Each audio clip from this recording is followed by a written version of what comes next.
Welcome to the American Dream. It is always great when we get to have Eran Sinai. He is CEO and founder of ID Cyber Center. It's great to have you in here, and I'm looking forward to this topic today. Thank you. Good to be here. Always great to have you. First, I want to touch, I know you have a radio show, Yes. I think ESPN. That's right. Why don't you just tell me a little bit first about your passion for that and what your topics kind of have been lately? So whenever people hear ESPN, obviously they think it's a sports show. Right. No, it's not. Yes, I did play soccer. I did play professional soccer, but it has nothing to do with sport.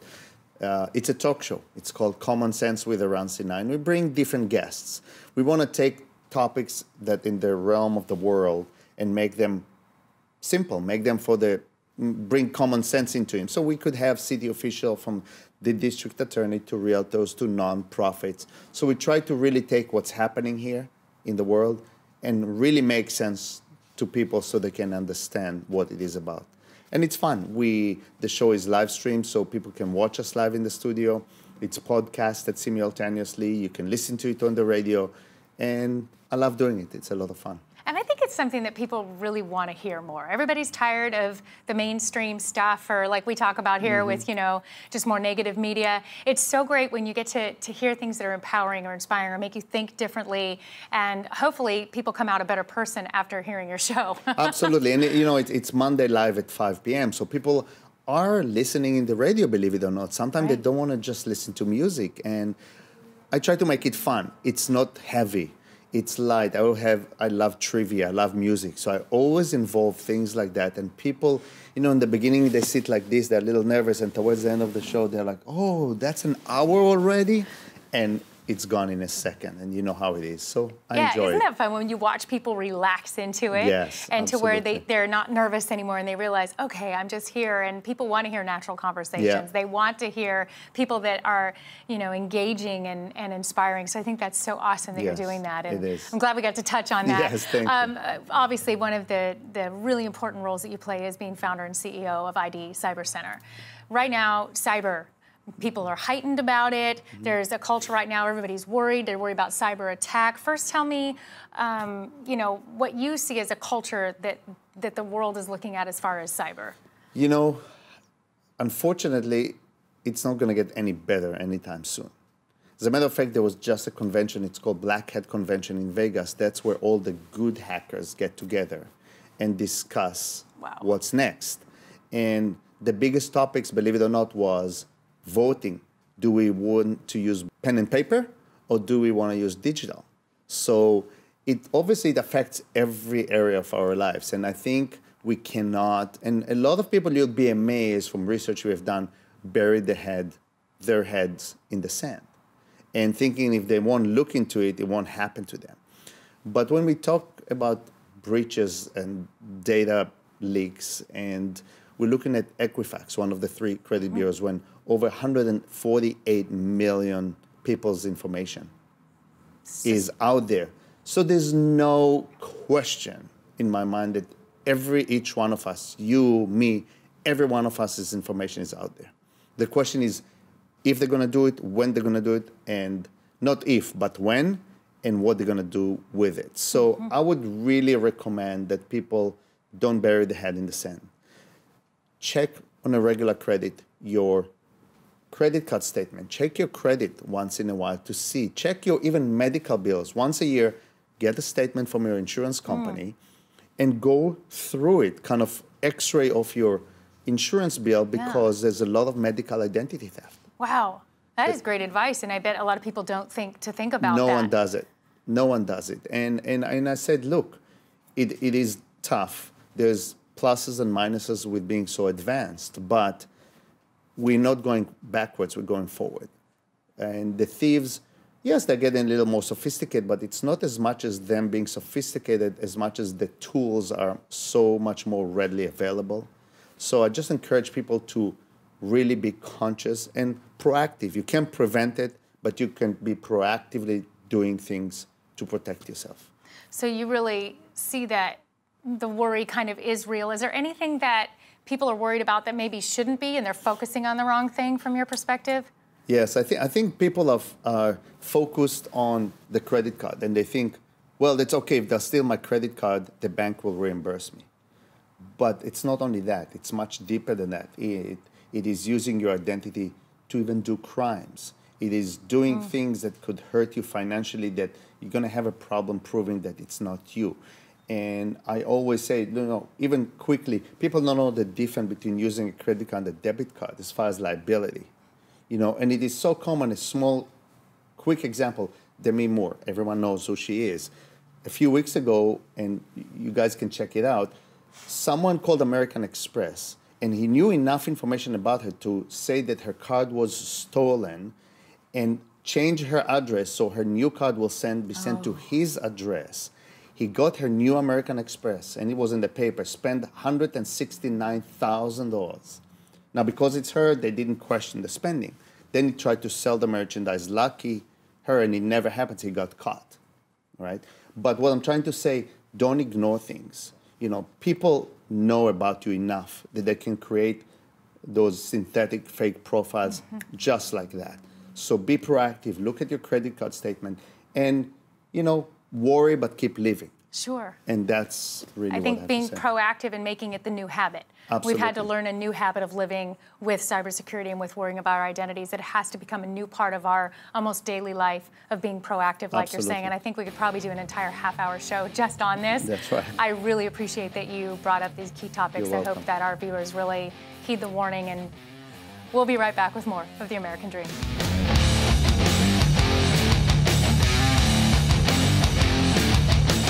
I left the palace to hustle a great life of the American dream. These are the words of His Highness Dr. Prince Mario Max Schaumburg-Lippe of Germany.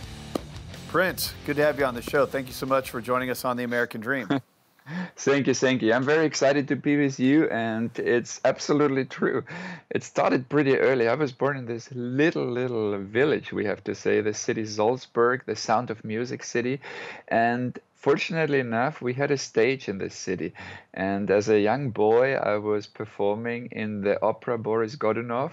And that was when I started to dream about Hollywood, about America. And it just became my biggest dream. And then when I was 16 years old, I started to do a radio show and started to do television. So I'm with the media all my life, but of course, first it started in Europe. Very humble with little shows and little columns I wrote. And the interesting thing is when people asked me, what do you do? I always said, I'm on TV, I'm a TV personality, I'm a radio journalist. So I never said I'm a prince, because I said that's something that is not the most interesting thing. My job, being in the media, being in entertainment, was always what I lived for.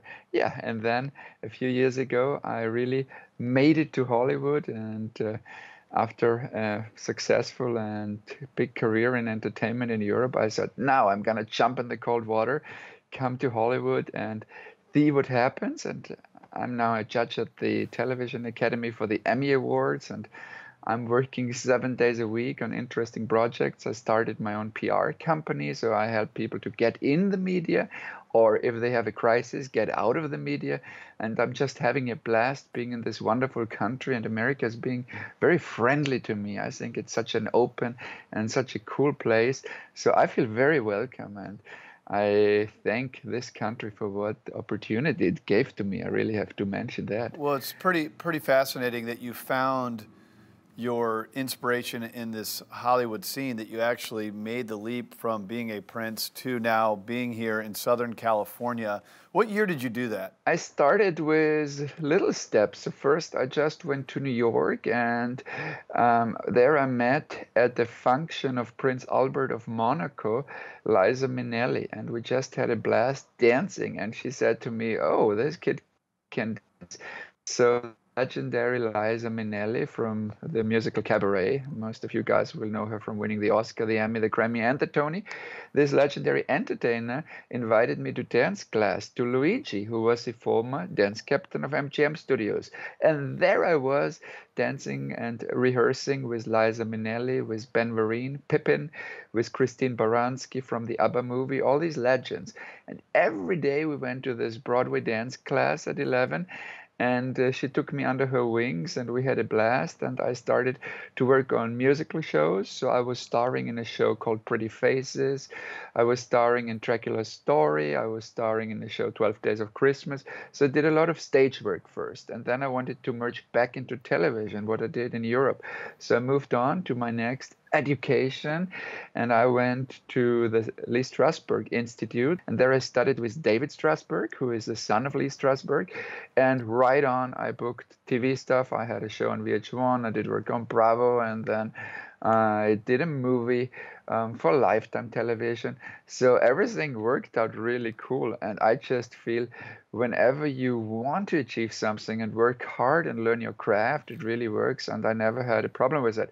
And now, as the acting is a thing that comes and goes, because you always have to rely on people booking you, hiring you for a project, I start my own project. So that's a thing I like a lot, doing own projects. We just won Culver City Film Festival with a production about a school in Hollywood where kids graduate high school age 11. And I teamed up with this school because I think it's such an advantage for American kids to be able to graduate with the high school degree age 11. Then they can go right away into learning a profession or studying. And we're so proud because the next season of the Dancing with the Stars is a junior edition. And our boy Lev graduated high school age 12. And he is now on the Dancing with the Stars as a professional. He is in the music video with Justin Timberlake, and our boy is also on the national commercial of a clothing brand. That's one of our alumni of the Ivy League College Preparatory Academy. And then another kid we have is at law school now. Maxana finished at 11, and she's now studying law, which is very impressive. So I like to help others because I know through hard work and hustling you can achieve a lot. And that's what I want to pass on to the audience and to everyone. Just go for it. Well, you're an award-winning actor and a TV host as well, so you're very much in the space. You like the art of it all, but it sounds like you also have that entrepreneurial spirit where you're starting businesses and you're doing things for others. Explain what you're doing in that world. Yeah, so meaning being an entrepreneur is for me one of the greatest things, and it really came up in me when I came to this country because there are no greater entrepreneurs than the American ones. The speed of a project that can be commenced, then the power of economy in this country is unparalleled. So I love what opportunity you can have here, and it's just a question of seizing your moment. And so many people asked me, Prince, how did you become so well known in Hollywood so fast? You won all these awards, you're in the press, so how do you do that? Well, I've been in the public all my life, and I've been in journalism all my life. So this is what I know best. And then I said, well, you know what? Why don't I start a PR company and help others to promote their person, their product, their company? And I did it, and from day one, I'm representing a new TV show by former Oprah Winfrey producer. I'm representing stars that are in and out of the media. Sometimes we need to get them back out of the media when they have a scandal and they say, oh, Prince, please, can you help us? We have some crisis happening. And I'm like, okay, let's overlay it with a good story. Let's pull you out of the media. I help those. And then a friend of mine who just happened to play along, Eric Roberts, the Oscar nominee and brother of Julia Roberts, and who was now in the Jurassic Park franchise, a new Jurassic World movie. So my buddy said to me, well, I'm doing all these great projects, but I don't get enough press. Boom, here we go. Now I represent him, and he's getting an article every day of the year. That's what I love. And another big project of myself is Prince Caviar. So I import and distribute organic caviar, and it's the world's best caviar, and caviar is very healthy. I grew up with it, but when I came to the US, I saw it's unaffordable, like so expensive. These little tins cost so much. I mean, you can not only work for buying this healthy caviar. So I said I need to change it. So I came in with caviar imported, and this caviar has a wholesale price. So Prince Caviar is affordable for everyone, and it has all the natural fish oils and vitamins. So it's a good product, and now for the first time in America with a great price. Well, you've had an amazing journey. A lot of people say that the American dream is dead. You as a prince have made the journey on your own, taken all of the risks. And as I ask you about your entrepreneurial spirit, it sounds like you're in about 10 different things, but you're passionate about all of them. You have a successful career as an actor, TV host, and now you're helping others to do it. We appreciate you coming on here and sharing your story of the American dream. Thank you so much, Prince. We appreciate it. Thank you. And I have to say one thing. I'm also sharing what I can achieve because I love the American veterans, what they did and what they do for this country. And I mean, they keep America so nice and they kept it always safe. And I'm always donating for them. I love them. And I did some festival, a caviar festival for benefiting the veterans with the proceeds. And I think we should always look for and after others when we are successful in what we do. Thank you so much for honoring our military. We really do appreciate that. All right, thank you so much. Cheers to your American dream. Gotta let you go. More of the show coming up next.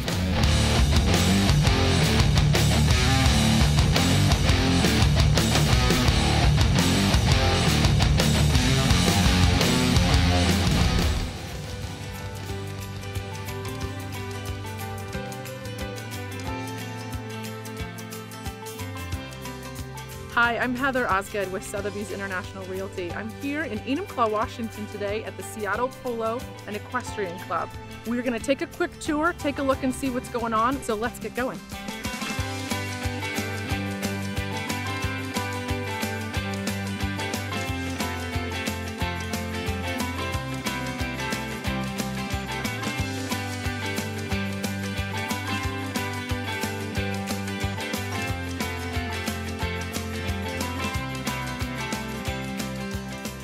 So I'm here today with Cameron Smith, who is the owner of the Seattle Polo and Equestrian Club, and we're in Enumclaw, and it's gorgeous. So would you mind telling me a little bit about the process and how you found the property and then what you put into it? Sure. I was actually, my parents had a little farm up north in Camano Island and was keeping my horses there during the summer, but I didn't have a place to ride or play, and I started having more horses than would fit on theirs. And so I was looking for a little piece of property where I could kind of keep my horses and maybe put a little stick and ball field in. And I found this foreclosed equestrian center. It had been vacant for a couple years, and I came out and looked at it one day in the spring. It was a beautiful day, and Mount Rainier was in the background, and I overlooked this cow pasture with a bunch of cows in it, and I stood on the edge of this pasture and I said, oh my gosh, this would be an incredible place to watch a polo game. Every summer I just keep adding on and finding things to improve and trying to make polo better in the Northwest. So you have a playing field and a stick and ball field. What are the size differences? So the regulation polo field is 300 yards long by 160 yards wide. Okay. When you get to a practice field, it's about 2/3 that size. Okay. And so the practice field we use for sticking balling, we use it for coaching league, for beginners, and we use it to train in school horses. What is your season? What's the time frame? We start in the beginning of June, and usually the first month we do a lot of polo clinics and try to get new people in so they can have the whole summer to learn and take coaching league. Sure. And we usually go till about the middle of September. And then I think I saw on your website you have other trainers in the facility as well. Yep, we have an equestrian center which operates year-round. We have 2 trainers that work out of the equestrian center. One does eventing, and one is a hunter jumper. So they use the indoor arena, the outdoor arena. We have a covered round pen, and they're able to use that facility. We've got 60 stalls, we've got birthing stalls. So I know that you do the Seattle Polo Party. So part of building a polo club in an area where there's no polo is trying to bring people into the sport and get exposure to the sport. And it started as a tournament where we called it the Seattle Cup. And we did that for 3 years. And the 3rd year we did it, we had 6 teams come. We did the tournament over 3 days. And we had like 600 people, come and show up. This year we're expecting well over 1,000. We've grown the VIP area. We do a women's hat parade at halftime. Always part with of a divot stomp. Yeah. And so it's pretty amazing to see guys dress up in seersucker suits and derby hats, and the women are all in sundresses and hats, and everybody's just enjoying themselves and having a great time. This year we're bringing an international team in. We're basically creating a Seattle Polo team with the 4 best players in the state of Washington. Okay. And those 4 players are going to take on an international team with players from Haiti, South Africa, Argentina, and Nigeria. Oh my gosh. Well, I sure appreciate your time. Thank you so much. And it's a pleasure meeting you. Thank you, and enjoy the facility. Thank you. Appreciate it. All right, well, we had a great afternoon today out here at the Seattle Polo and Equestrian Club. Great fun getting to know the people involved. As you know, I specialize in acreage and equestrian properties, farm and ranch throughout the Seattle area and down into Portland. But we'll bring you another feature of another great horse property, so look forward to seeing you again soon.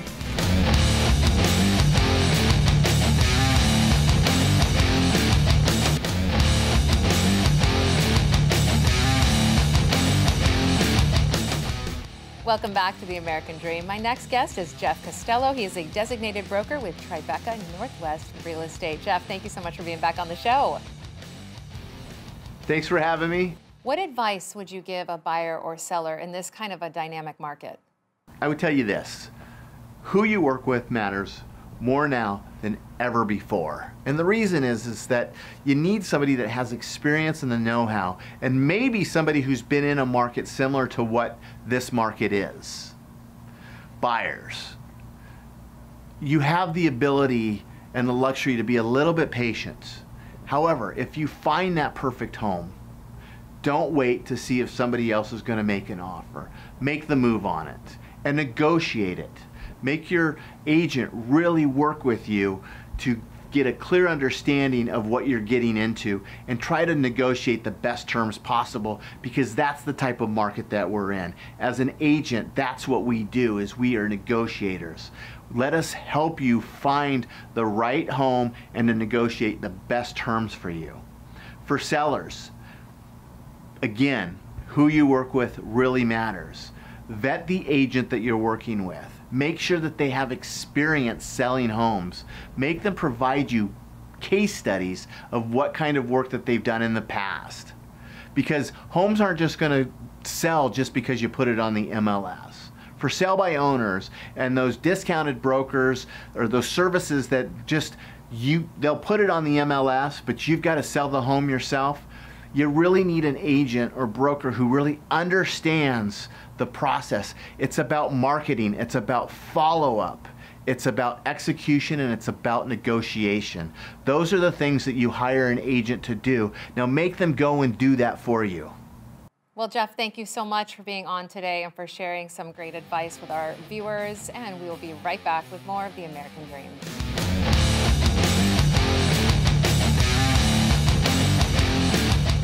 Welcome to The American Dream. It is always wonderful when I get to introduce our next guests. They've been on the show numerous times, always a great expert there for the Seattle community. It is Ed Laine. He is partner and managing broker of Hometown Advisor Real Estate. And we also have Janice Cai. She is one of the top 1% as a real estate professional in your area, and she's also with Hometown Advisor Real Estate. Welcome back to the show. Thank you for having us, Amy. Thank you, Amy. Of course, it's always wonderful to talk to both of you. And I kind of want to pick up where we left off so that our viewers also can hear this information again. Ed, we talked last time about the market taking a shift there in the Seattle area. Is that still the case? Yeah, in fact, Amy, we're continuing to see an enormous influx of inventory, which has made the market feel more like a buyer's market. So it's actually a tremendous time for buyers right now. Janice, I would love your input on this from your perspective. Is this correct, what Ed is saying? Of course, it has been a long time coming, but we finally have some solid good news for buyers. Inventory is rising. That means buyers have more choices. So for buyers, in some cases, you might be able to negotiate terms with sellers and put some contingencies. Even the interest rate has been rising, but it's still in an attractively low level. When Fed stops buying bonds in October, money would cost more. So we do have a period of time right now while inventory is high and the interest rate is low. So for buyers, instead of waiting and wondering, it's really great time to buy. So there's been a lot of stories about buyers that have paid over the asking price. Ed, does this mean that that's no longer the case? Yeah, it's I wouldn't say it's a thing of the past yet, but we are in a transitional market. So there will be clients of ours that are in a neighborhood or a particular price point where it's still quite competitive. But overall, the buyers are actually enjoying more leverage on their side, which gives them the opportunity to get a better chance at winning a property and still enjoy our first-class service along the way. That's right. We specialize in getting people priority access to homes and helping them to get a great deal on that property. Add to that our expert negotiations and our VIP buyer system, and that helps us give you more winning combination. We have hundreds of buyers buy homes every year, and many of them are off market. We are good at that. That's fantastic. You guys are always just top professionals in your market. And I know right now, if you want to help a buyer, you happen to have a great listing that could be a perfect fit. Why don't you share that with us? Actually, it's a great, gorgeous luxury resale button home in the most desired neighborhood in Sammamish. This 5-bedroom home has very beautiful mountain views and also have a large flat backyard, which I really like. Ed, I know you have been in that house, and what is your favorite part? Well, besides the schools, Janice, which are top flight in our state, I love the kitchen in this property. It is huge, and it is got all the modern amenities that you would want or need in order to entertain or even just cook a comfortable family dinner. It's really a great property. For more information and details for that property, or you want to do a private tour, contact us at our website, seattletopproperties.com. It sounds amazing, and I love that you guys come on and share your great insight and information on the market, as well as these wonderful properties that you have. I hope our viewers reach out so they can go see that one right away and also plan their next home buying or selling with you guys and see what is the best strategy for them. Thank you both for being a part of the show. Thank you, Amy. You have a great day. Thank you. Make sure and follow us on social media. You can engage in the conversation with us at AmericanDreamNetwork.tv. We are here to empower your American dream, and we'll be right back with more.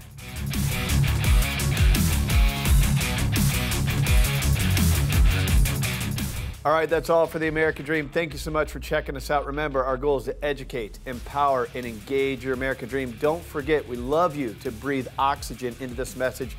Follow us on social media, and don't forget, we'll catch you next time. See you next week.